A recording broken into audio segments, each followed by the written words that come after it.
Welcome. So my name is Milena. I work at the Great Barrier Reef Foundation.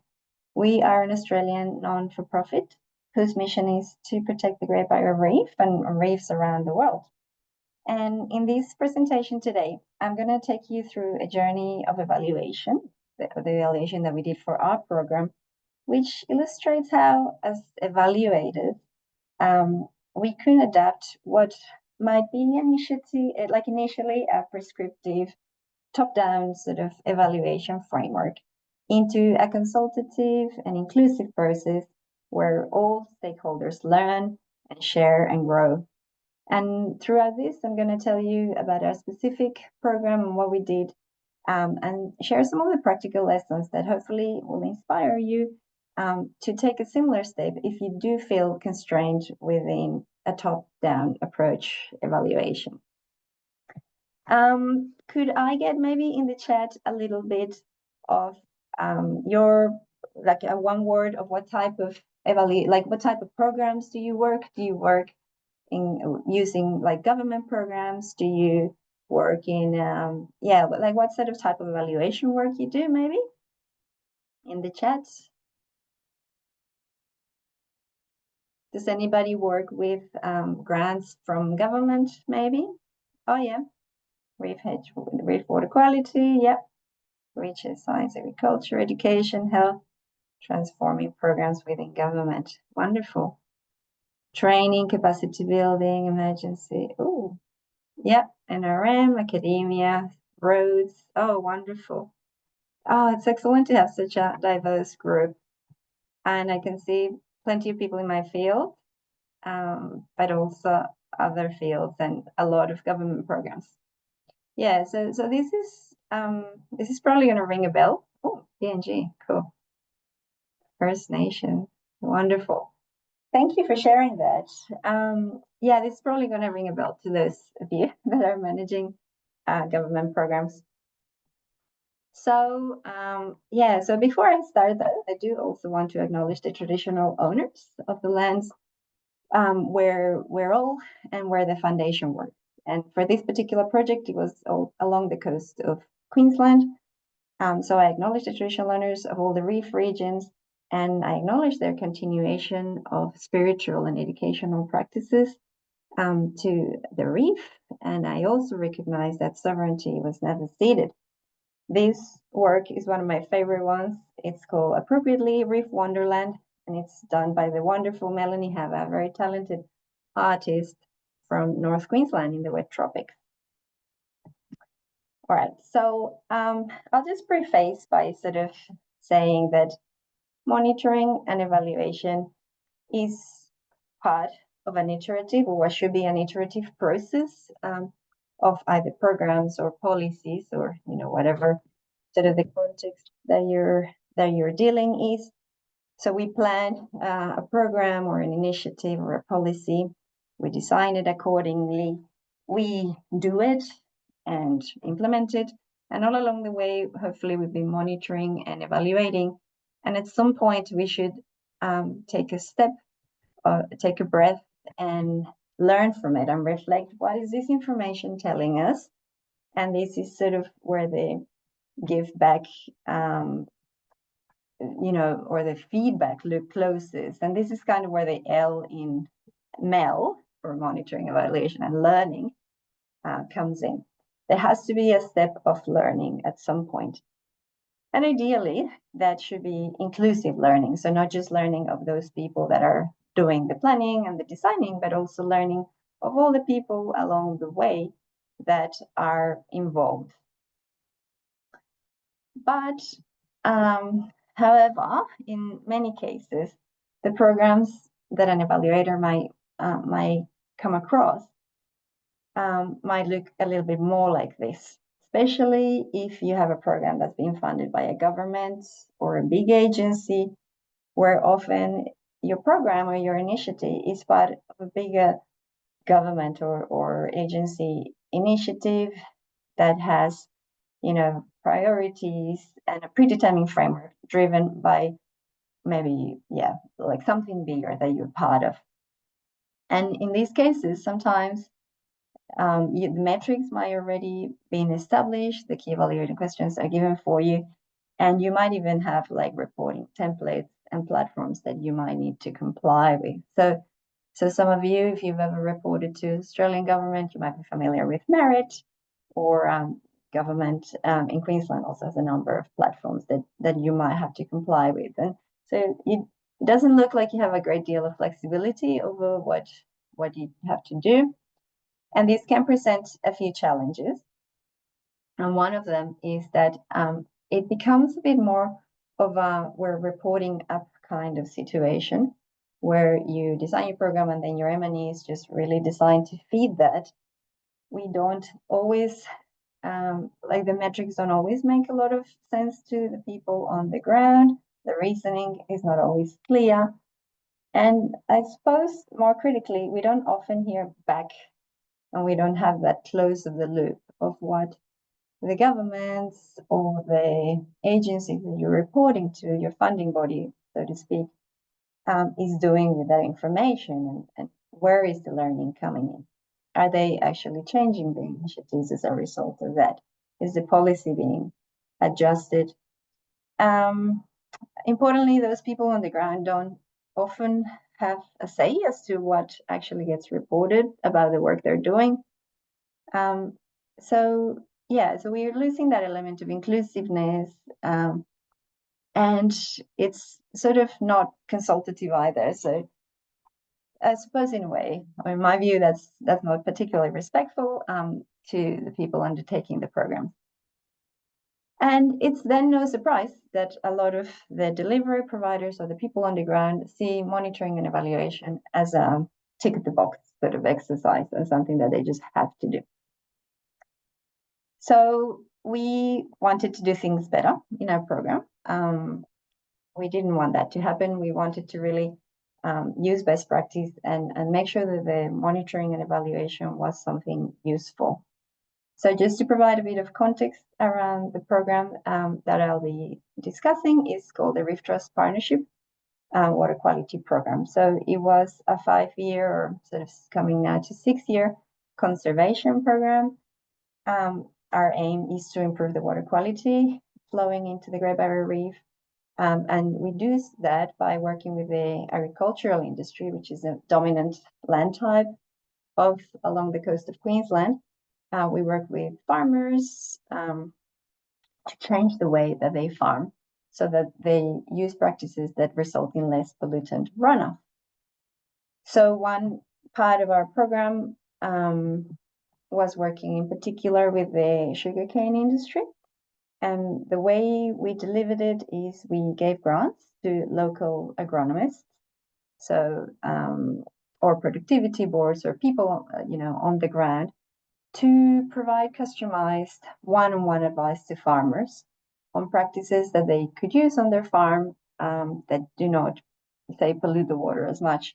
And it's also, but that importantly, that they also result in benefits to their farm. So it's not straightforward. There's technological, there might be technological upgrades. There might be more testing that they need to do, more data acquisition, and then looking at this data and understanding it, and then managing the farm, according to their property and what's right for them.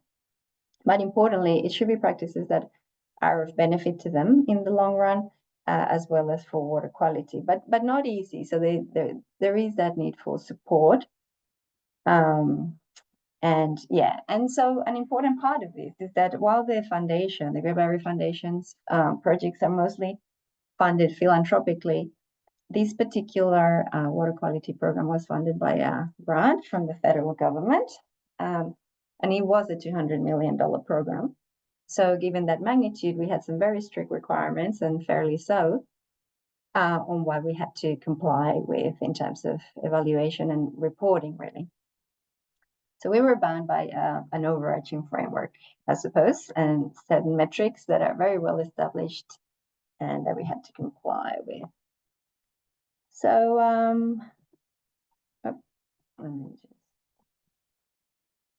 so early in the program, we developed an M&E plan so that we'd comply with those requirements. And it was an impact evaluation, so basically focused on what we had achieved, what practices change and how far reaching. So basically in what area or in the target area, how much had farmers changed their practices. Just having a quick look at the chat. Yeah, no questions yet. And so in good M&E practice, we decided to keep this monitoring and evaluation plan open as a living sort of entity and adapt it along the way. It was very fluid. And this was really good because as we learned, we started rolling out the program, and as we learned more, we realized very quickly that these questions about what we were achieving were not nearly as interesting to us as other things, like how were things happening and why. And in particular, we realized we really wanted to get a handle on how long would the outcomes endure for. So what I mean by this is, once our program funding ceased, how long would the farmers actually be likely to continue to be using those practices and to stay with that sort of better management for water. Yeah. So we did that, and we set up systems in place. We had a sort of spatial database where we collected all the our agronomists and partners could go and plot all the farms that they were working with and the practices that the farmers were using and what they had transitioned to. So it was really comprehensive. Then linked to that, there were surveys that they could do to the partners to understand social information, like their attitudes, their motivations they had, the challenges, the social norms around them. Then also some economic information, like the productivity and the profitability of the farms as a result of these changes. And after 4 years, we were sitting really on a pile of information. There was a really comprehensive data set, multidimensional. It was physical. We had models also that we could use to estimate the water quality benefit from each of these farms and from all the farms collectively. So we had data that was quantitative, we had data that was spatial, then we had social data, economic data, very comprehensive data set. It was telling us a really good picture, I suppose, or a very, very wholesome picture. So it could have been relatively easy to synthesize that and report it, interpret it, and report it up. But we close, tick the box and that's it, so to speak. But we knew there was more to it. So to give you an idea, we had like some of the statistics was that 50% of the whole total of Queensland area basically had changed as a result of the program, and also close to 50% of the farms we had changed from the program, which is a huge statement. But we really wanted to go a bit deeper. We wanted to know beyond this number, there's always behind the headline, there's a more nuanced and deeper picture. We wanted to know things like, first of all, is this real? Is this genuine? But also, we all wanted to know why, for instance, did some farmers change and not others? Why did some areas have more success than others? And therefore, what works best where and why? And how could we overcome constraints? And super important, as I've mentioned, that likelihood of how long or what is the likelihood that outcomes will be enduring beyond the program. And to know all this, well, we didn't have that information. We had some insights, but we thought our partners and of course the farmers that they've worked with could have great insight to answer some of these questions. So we felt all the information we had to be sense checked because we were making some bold conclusions too. And also we thought, wouldn't it be of interest for those on-ground partners to see all this information coming together? These people have been involved. I mean, reef water quality improvement is not new. There's been about 15 years of funding now dedicated to it. And a lot of the partners we had have worked in programs over the years. very rarely people circle back, funding bodies circle back to sort of show all the information they're collecting. So we thought it'd be in their interest to do that. And so this is exactly what we planned. We plan to circle back, and in some cases, with the partners, which are, as I say, these agronomy groups, and NRMs and people on the ground. And in some cases, including some of the farmers. Just to give you an idea of the scale of the program, we were working with we had 5 regional programs going on. In total, we had just around 30 partners, so 30 organizations that delivered. And then on top of that, there were people that were coordinating and managing sort of each of the programs. And we engaged 1,300 farmers. So we couldn't possibly involve all the farmers in this sort of format, but we could, we could bring the partners together. So we ran a place-based participatory process where we presented the information that we'd synthesized and our interpretation of it.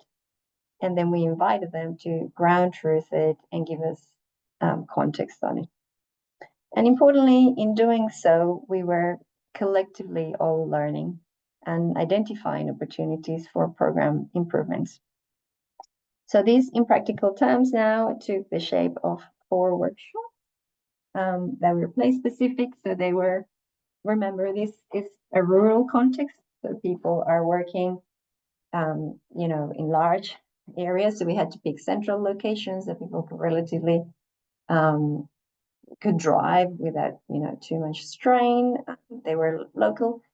They were designed specifically for them, so picking the right time of the year, a time that's not too rainy or a time they're not too busy, being quite sensitive to that sort of stuff.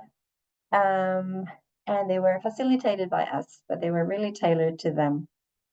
So we work with a local coordinator, of course, our local managers or coordinators to get it right. And and then basically to make them successful, we paid a lot of attention to the organization. So first thing was managing the invites and the attendance. So I don't know if it's the same in the fields that you're working, but when you invite an organization to attend, usually the general manager goes, or sometimes a proxy, maybe sometimes a board member, something like that. So we really wanted to dissuade that sort of representation kind of attendance, because what we wanted was really the on-ground staff. So we did want the extension officer that goes and talks to the farm to attend these, and we didn't want one, we wanted all of them.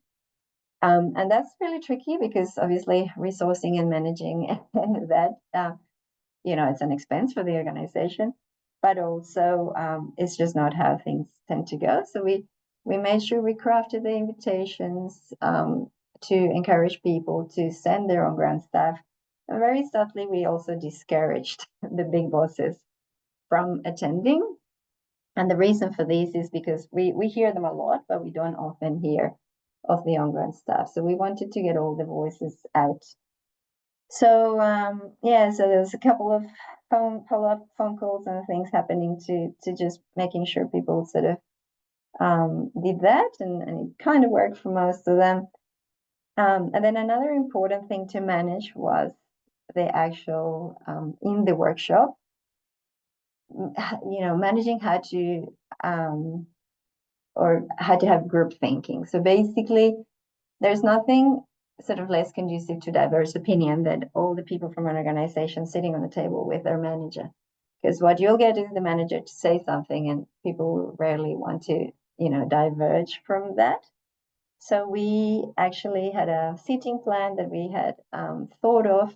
We set up the rooms by tables. So maybe at this point, I should say the workshops were attended by about, depending on the location, between 15 and 30 people.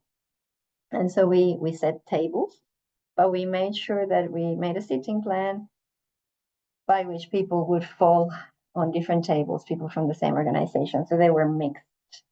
And that way, even that, 2 meters distance actually does provide a little bit more of an opportunity for people to speak up. So it's kind of tricky without seeing everybody, but is everybody following to now? Like, does it all make sense to now? Make sure you put something in the chat if you have any questions along the way.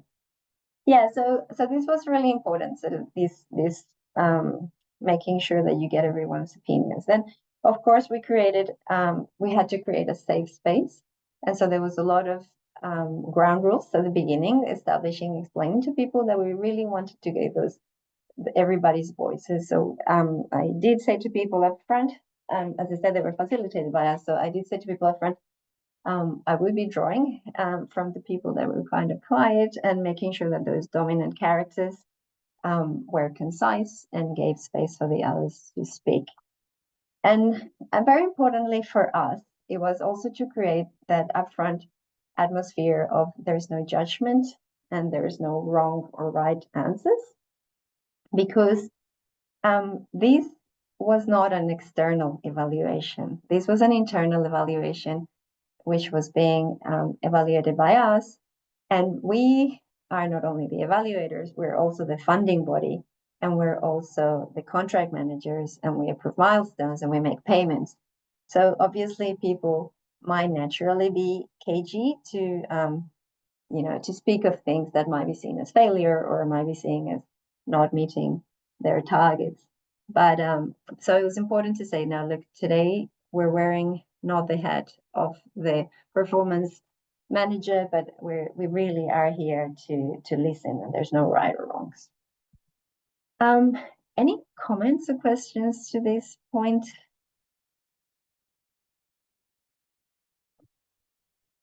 Nothing in the chat yet, Milena, but yeah, people feel free to jump in with any questions. I was curious about the encouraging the frontline practitioners and discouraging managers, and saying that mostly worked. How did you find the reactions of managers in terms of, well, shouldn't, you often, even if you get the frontline there, then the manager turns up as well, because they think, oh, shouldn't I be here as well? Did you have to talk to them separately as well so they had their own engagement? Yeah, I mean, in some cases the managers still rock up, and that was fine, as long as they knew that we really wanted to hear from everyone and that we wanted to hear everyone's opinion. So yeah, so I mean, we didn't go ruling like, no, don't come, like, but we were really saying, feel free to not come. We're just happy for your staff to come. And yeah, and when they were there, it was fine. But I just made sure I focused on the field staff when they were not speaking up. Yeah. John, have you got a question? Yes, thanks. Hi, Malaya. Thanks very much for that presentation so far. It's really interesting, and lots of things are resonating with my area. Just a clarification around that last point on the previous slide around no judgment. I mean, I guess that was more specifically in the context of the workshops than, because obviously evaluation is inherently judgmental in determining the merit or worth of the thing being evaluated. So was that a bit of a tricky thing to manage from the workshops through to, I guess, the reporting component or the learning component, perhaps? Yeah, that's a good question. You're right. Evaluation is about judging. You're judging whether you've done this or that. But as I said, like, from the data, we already had the big headlines. This happened, this happened, this happened. And what these workshops were really focused on was those kind of more, not black and white questions, but the why, the how, is this real? Would this have happened anyway? Those sort of things. So it was really more about providing context. I mean, we had the data and we were showing them the data. So the data already spoke for itself in terms of, this is what it's saying.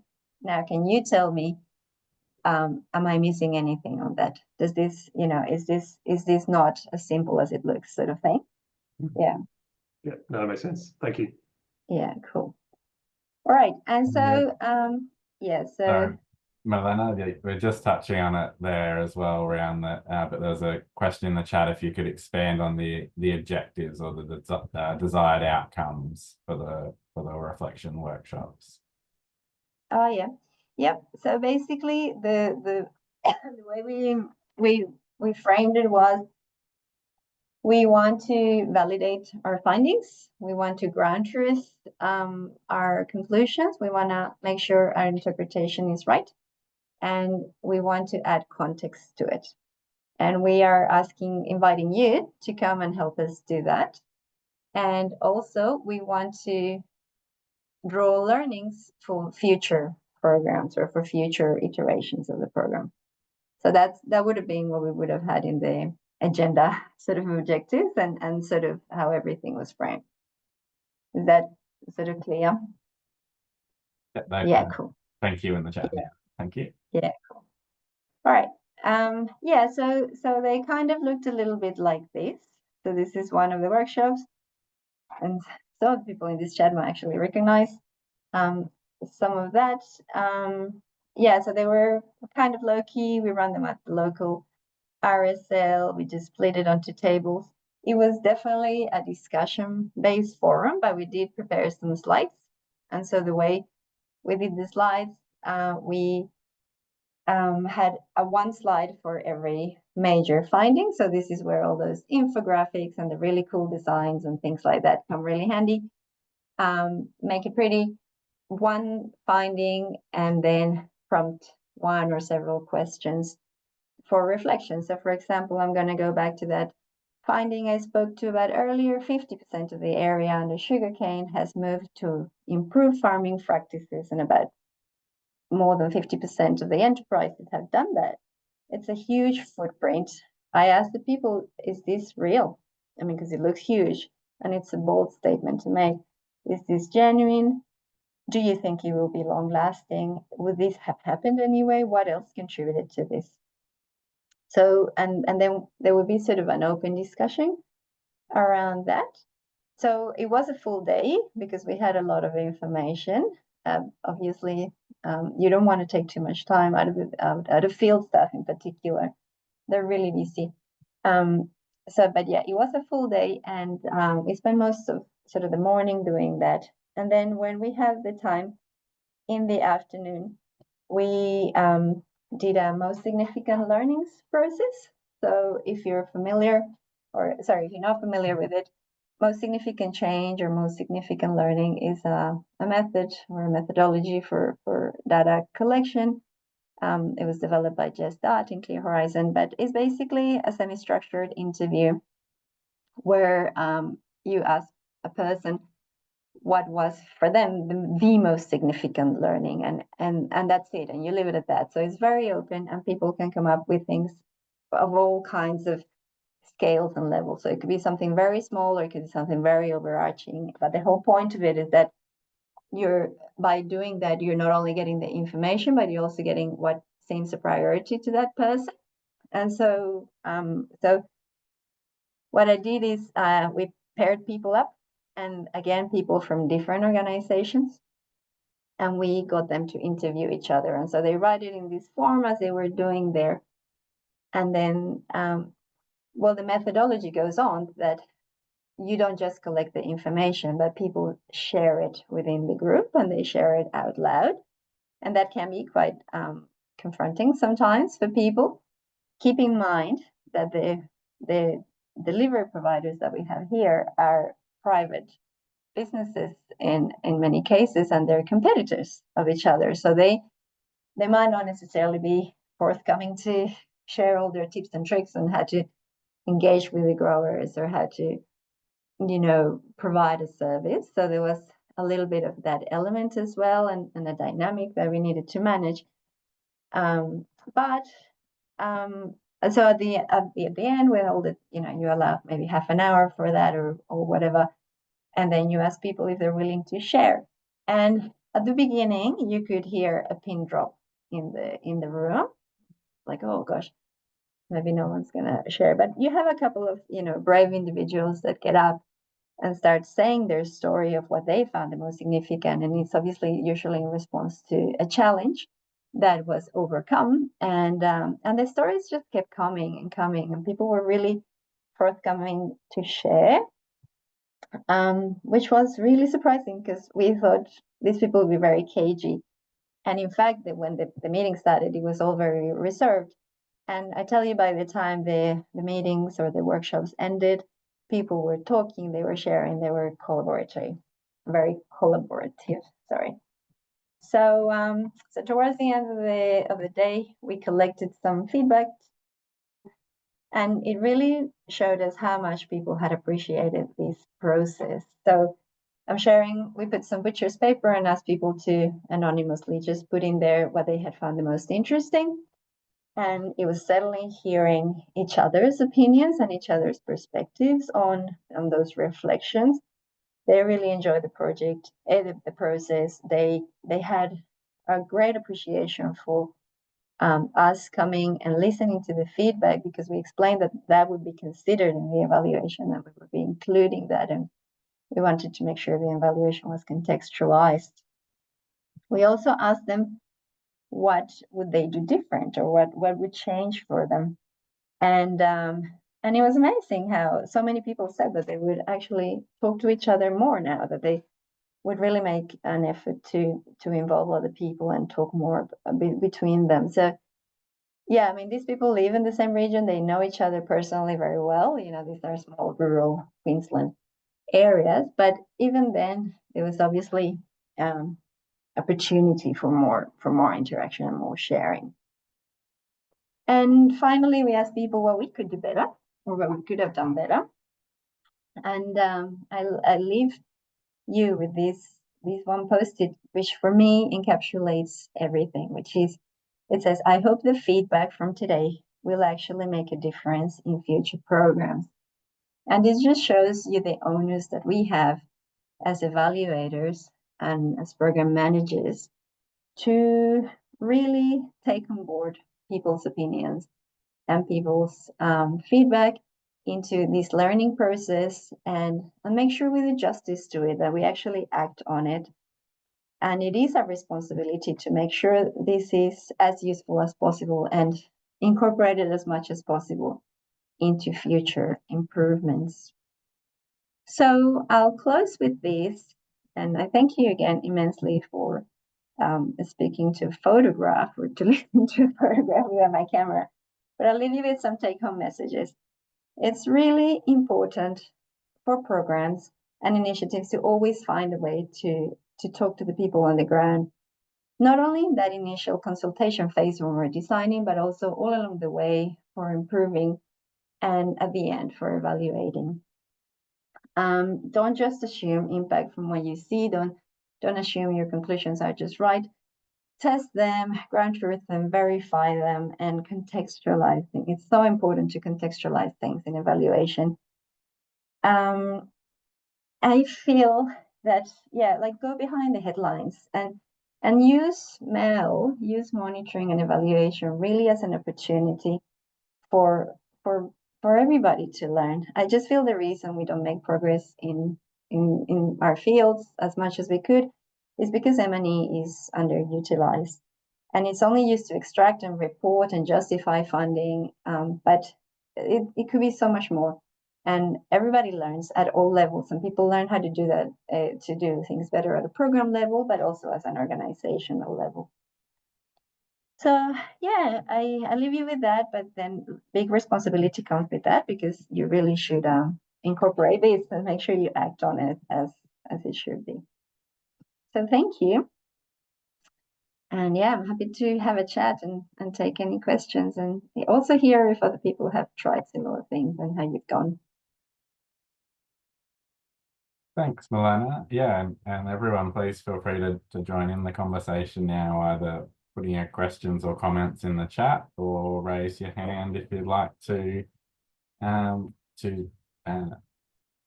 talk or voice your question or comment. There was one in the chat just back on that comment you made around sharing the stories, and some of them being a bit reluctant to do that when they're private businesses and competitors in their area potentially. So the question was, how did you help the competitors overcome that barrier to share? Yeah, look, that was really interesting. In some of the workshops, like, people shared more than others. I think the trick is get it started and things keep rolling. So in all of them, nobody wanted to share anything. That was a common thing. Hey, who would like to share a story? And you just get people avoiding eye contact. But then if you have like maybe someone that's a bit more extroverted starting, or someone that's respected, maybe even one of the senior managers starting, then it kind of loosens things up a little bit. But and it has to be quite organic. I mean, if people really don't feel comfortable, I didn't think there's a lot of point in pushing, because there's all kinds of dynamics playing in, and you may or may not know them, and sometimes the tension just does not allow for that. But but like one way to do it is, if you have somebody else in your team, like for example, and get interviewed, you can start with yours and say, okay, I'm not a delivery provider, but this is what I found was the most important thing for me, sort of thing, and see if that sort of gets the juices going. But yeah, I mean, also, I suppose, don't push it if people don't want to consent above everything. Yeah. Oh, I can see some more comments coming in. That last point, just addressing that comment there, does this suggest that safety is breached? But as you're saying, you ensure you don't push people beyond what they're comfortable to share. Yeah, no, for sure. And at the end of the interview form, in the most significant learning, we did have a couple of tick boxes to say, are you okay for Milena to use this information to add to the evaluation? Are you okay to use this to be quoted and something? And if most people didn't worry about it, but if people tick no or leave them unticked if it's a yes, yeah, for sure, you have to respect that and not make people feel uncomfortable, for sure. Okay, yeah, some of the other comments. Great presentation, thank you. Did you experience any internal pushback on the participatory approach when you initially getting started? And if so, how did you manage that? Yeah, we did. Good question, Jacinta. Yeah, we had a couple, it was a couple of hurdles. First of all, it can be pushback, and it also can be that people don't understand why you're doing this. So sometimes people internally might go like, but why? Why are you gonna do a workshop where you're gonna tell them this? Like, they already know, which is true. They already know, but they already know things in fragments, and bringing it together is very valuable. So there could be, they can be pushback internally for you to run this process, because it is very time consuming, and it's obviously financially expensive. You have to cater and everything, organize workshops. So there could be pushback from that front. And then there could be pushback from the attendees, for sure, because, as I said, time is valuable, and workshops in the past might have not been rewarding. And so there was definitely pushback from this. So for our attendees, it was kind of a requirement of the program. It was kind of something that we said we really wanted to do, and all we were asking for was their time. But yeah, there was certainly pushback, but I think appreciation at the end as well.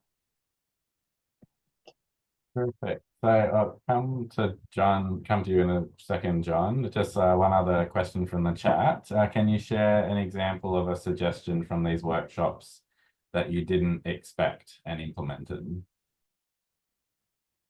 That I did not, which one's that one? Let me think. That I didn't expect and implemented. Yeah. I mean, we got a lot of just contextual information that's quite detailed. Like, for example, what things are worth continuing to focus on, and what others are unlikely to ever yield any result. There was some comment around that wasn't clear to us before. Like some of the practices, the management practices, for example, like from the discussion we had in the workshops, in certain contexts, or in certain regions, not all of them, there might be no point in trying to I suppose, persuade farmers, because there's other forces that might go against it in the future, and they're going to be unlikely to ever be sustained. So we got information of that sort. That's sort of the first one that comes to mind. It was also an opportunity for us to learn some things that we could have done better. So in that front, we learned how to do, management and systems and things that were better as well. How to support groups better. Sorry, they're a bit vague, those examples, and quite specific if I don't tell you, but yeah, like I don't know, some regions told us about the things that are most likely to yield, the practices that are most likely to yield, water quality benefits than others, and the reasons why that works better in that region, things like that. They were quite specific. Well, John. Yeah, thank you. Just out of interest, so I guess you're saying that the initial focus was very much around impact evaluation, but when it's sort of, I guess, through that sort of learning approach, it sounds a lot more like the how and the why questions were getting a lot more to types of process evaluation, and as a complementary element to either help improve future rollout or translate the findings into something meaningful for the users. So yeah, just your thoughts on that. Yeah, I think impact evaluation is obviously very common because people just want to get to the bottom of it. Did it work? Did it work? Did it not? Especially the sort of stuff that gets driven top down is that, because that's what justifies doing the initiative. But I think if in the case of reef water quality, if you've been running programs for 15 years and you've seen some progress, but you haven't seen as much progress as you'd like, then you have to really dig deeper into why and those sort of process questions more. So I guess what I'm saying is that the impact questions are always there, but I think past saying yes or no, this happened, or we did what we said we would, it leaves you with no other information. So if what you want is to improve something and there's going to be a second phase of this program, then you really need to know those other questions about how and why and how long lasting this is going to be, sort of thing. And I think that should be, it's almost like you're doing research as part of the evaluation for that ongoing improvement. Yeah, great. Thank you. Yeah. Nathan from Clear Horizon. Oh, thanks for sharing. Great to see how an M&E framework that was designed with a limited scope of meeting the needs of the federal government funder was adapted to meet the needs of the program team and facilitate learning and knowledge sharing. Yeah, that's right. So I suppose it's to say you can turn it around and just even use it as a learning tool, even if nothing else, to involve people in the, inform them basically. That comment did make me wonder, Milena, has there been interest from your funder and feedback from them going, oh, you've gone beyond what we asked you to do, and see the value in that? Were they just happy you did at least what they said, what they've asked you to do? Yeah. It's an interesting one. I wonder if my funder is on the call. Actually, let me just have a quick scroll through the participants. We've mentioned what we've done, and we've written a couple of sort of short papers, and we've called them. We had a chat with the Australian government and also with Queensland government, because they're so involved in the reef water quality space. Even though they don't fund us, they do run programs to go over what we had learned from the reflections workshop. So I wouldn't say that were overjoyed about it or anything, but we had that meeting to discuss the findings and to discuss, the things that we had learned that we thought they could improve in their next rounds of funding. But yeah, I mean, I think they were quite neutral. So I suppose maybe from a funding body perspective, to them it makes not a lot of difference, but we hope that those learnings are taken up for the next round. Oh, there you go. There's someone from Queensland Government.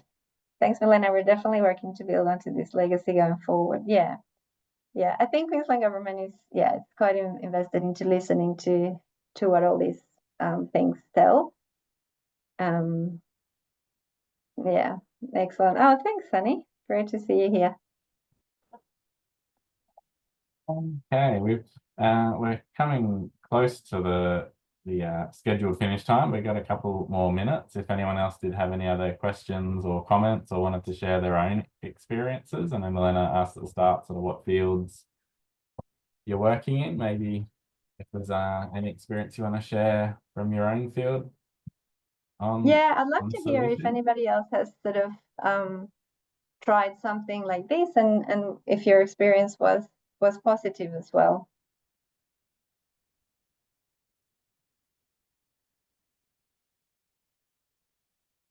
Feel free to talk as well if chatting is too long. Yeah, welcome to come off mute.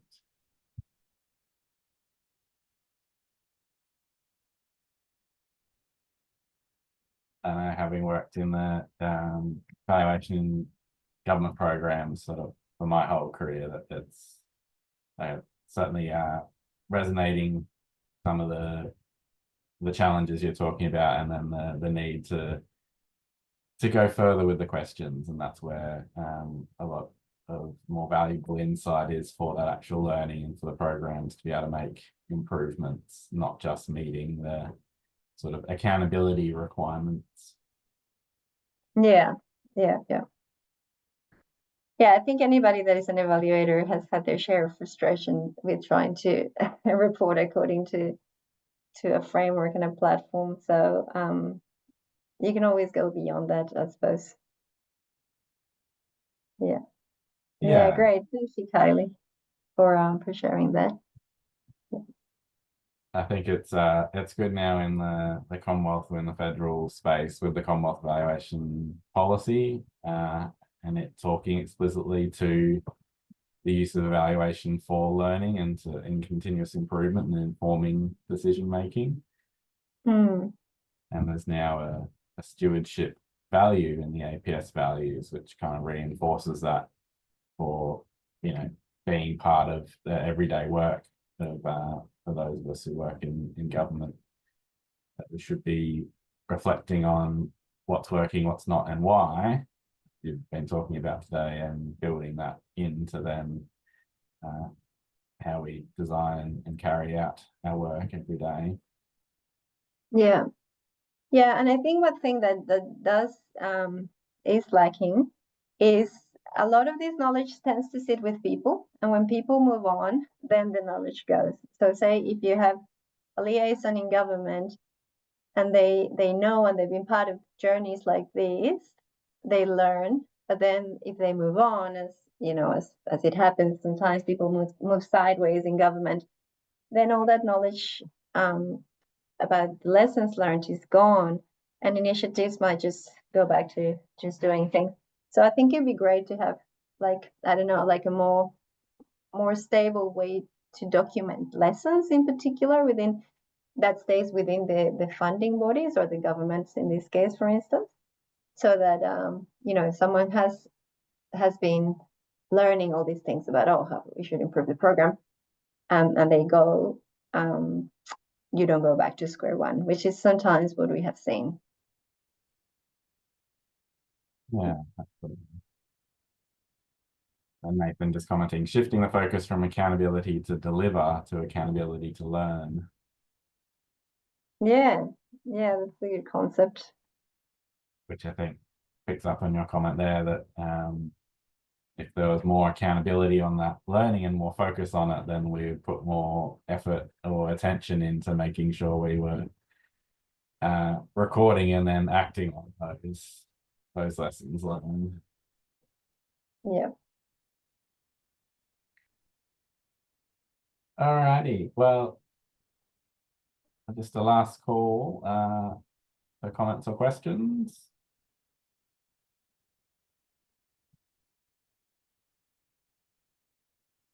Okay, well, we're just about to hit 1:30 Queensland time. So just on behalf of AES, I'd like to thank Milena again for giving up her time to present, to share her presentation and have a discussion with us here today. And thank you all for joining in, here to listen or here to join the discussion as well. And we look forward to seeing you at future AES events.